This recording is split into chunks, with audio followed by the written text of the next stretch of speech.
Vuta picha rafiki yangu, vuta picha akilini mwako kuhusu kimya kizito. Yaani sio kile kimya cha usiku unapojaribu kulala au labda ukimya wa jangwani, hapana.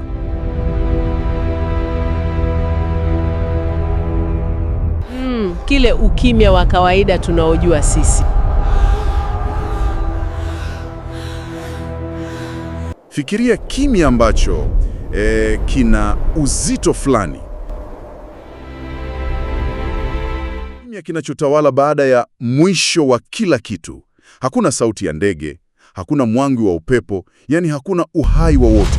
Hakuna hata mapigo ya moyo, unajua. Kweli kabisa. Kila kitu, kila sayari, kila nyota kimesimama. Kisha, ghafla, katikati ya hilo giza na utupu usio na mwisho, sauti kuu na ya kutisha inasikika ikipasua anga.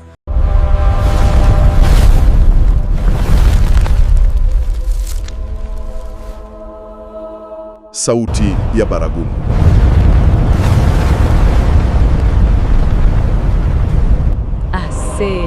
Mwenyezi Mungu amemfufua yule malaika anayepuliza baragumu hilo. Naye anapuliza kwa mara ya pili.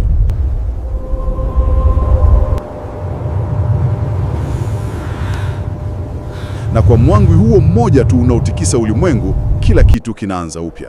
Yaani inasimamisha moyo kabisa ukifikiria. Unapofikiria ukubwa wa tukio hilo, ni dhahiri kuwa unajua hii sio tu hadithi ya kutisha.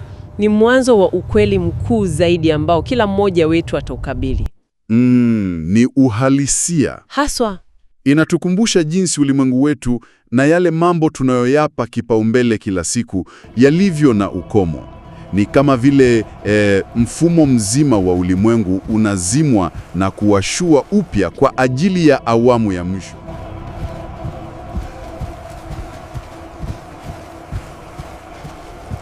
Sasa rafiki yangu, huo sio mwisho wa filamu ya kubuni. Ni tukio ambalo vyanzo vyetu vya kale vinasisitiza kuwa ni uhalisia wetu ujao. Na leo katika uchambuzi wetu wa kina, tunachambua hii ramani ya kutisha na kwa kushangaza, ramani ya kutia matumaini sana. Lengo letu ni kuchambua safari hii nzito ya kiroho, kuanzia sekandi hiyo ya ufufuo mpaka hukumu ya mwisho. Na nakuahidi msikilizaji wetu, mwisho wa uchambuzi huu utapata mwongozo ambao unaweza kubadilisha maisha yako kuanzia leo.